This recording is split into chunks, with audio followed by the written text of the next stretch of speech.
నా వయసు 62 అండి. ఎగ్జాంపుల్గా ఉన్నవాడు చెప్తున్నాను. ఇప్పుడు నేను 85 ఏళ్ళ వయసులో, నా 85 ఏళ్ళ వయసులో మా అబ్బాయి నాకు అన్నం పెడతాను గ్యారెంటీ ఉందా? ఉండదనుకోండి. మీకుందా చెప్పండి? మిమ్మల్ని అడుగుతున్నాను. నాకు తెలియదు. 62 కాదు కదా.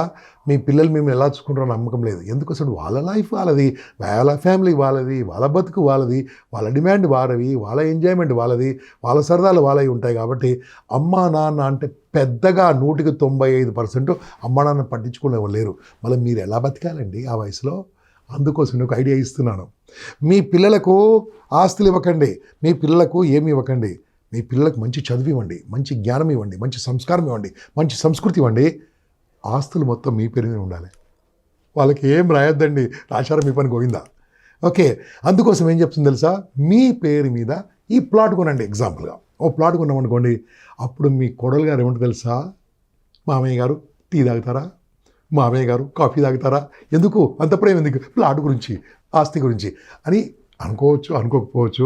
నేను జరుగుతుంది చెప్తున్నాను కానీ ఇది నిజమని కాదు. కానీ నిజమే అయితే ఉండొచ్చు, చూసుకోండి. అంటే మీరు వృద్ధాప్యంలో కాలు మీద కాలు వేసుకొని బతకడానికి ఒక ఫ్లాట్ కొనండి. లేదా మీ పాప 2 ఏళ్ళ వయసు ఉంది, 1 ఇయర్ డాటర్ ఉంది, ఆరు సన్ ఉంది. వాళ్ళకు 25 ఏళ్ళకి, 24 ఏళ్ళకి, 23 ఏళ్ళకి వాళ్ళకి లైఫ్లో సెటిల్ చేయడానికి మనం ఏమైనా చేయాలి కదా.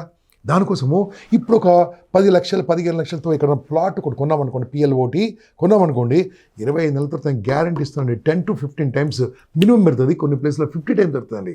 ఆ రోజు ఏ బ్యాంకులో పెట్టినా ఇంత వడ్డీ రాదు, ఏ బంగారం కొన్నా ఇంత పెద్దగా ఎదగదు.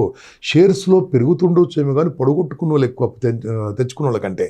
కాబట్టి గ్యారెంటీగా భూమిపైన పెట్టుబడి పెడితే తప్పకుండా డెవలప్ అవుతుంది. ఎందుకంటే జనాభా పెరుగుతుంది, భూమి అంతే ఉంటుంది. మళ్ళీ అటువంటి భూమి గురించి మీరు కొనుక్కోవాలి. ఎందుకంటే ఫ్యూచర్లో ఆస్తిపరులు ఎవరో తెలుసా? బంగారం ఉన్నవాళ్ళు కాదు, షేర్స్ ఉన్నవాళ్ళు కాదు, బిల్డింగ్స్ ఉన్నవాళ్ళు కాదు, ల్యాండ్ ఉన్నవాళ్ళే ఆస్తిపరులు. ఆ ల్యాండ్ ఉన్న వాళ్ళే ఆస్తిపరులు. కాబట్టి అటువంటి ల్యాండ్ అక్వైర్ చేయండి, అటువంటి ల్యాండ్ గురించి కృషి చేయండి, అటువంటి ల్యాండ్ కొనుక్కోండి. ఎందుకు ల్యాండ్ కొనుక్కోండి అని చెప్తుంది తెలుసా? నేను ఎటువంటి కుటుంబం నుంచి వచ్చాను తెలుసా? రైతన్న కుటుంబం, అగ్రికల్చర్ ఫ్యామిలీ. మా నాన్నగారికి వాళ్ళ నాన్నగారు 35 ఎకరాల ల్యాండ్ ఇస్తే మా నాన్నగారు కష్టపడి 2 ఎకరాలు చేసిండండి. అంటే దాని అర్థమైంది మొత్తం పొడగొట్టుకుని మా నాన్న. మరి ఇప్పుడు నేను తెచ్చుకోవాలి, మా నాన్నని నేను బ్లేమ్ చేయడం కాదు, నేను తెచ్చుకోవాలి. వాళ్ళు ఆ రోజున్న పరిస్థితుల ప్రకారం చేయలేకపోయారు. కానీ ఇప్పుడున్న పరిస్థితుల ప్రకారం మనం ల్యాండ్ కొంటూ ఉండాలి. కాబట్టి నేనేమంటాను తెలుసా? The best investment is the invest on the land. Okay, investment పెట్టండి, చాలా హ్యాపీగా ఉంటుంది, ఆనందంగా ఉంటుంది. మీకు ఏమైనా కావాలంటే ఇంకా ఈ ఛానల్లో చాలా మంచి వీడియోలు, చాలా గొప్ప వాళ్ళ వీడియోలు ఇస్తారు. అవన్నీ తెలుసుకోండి.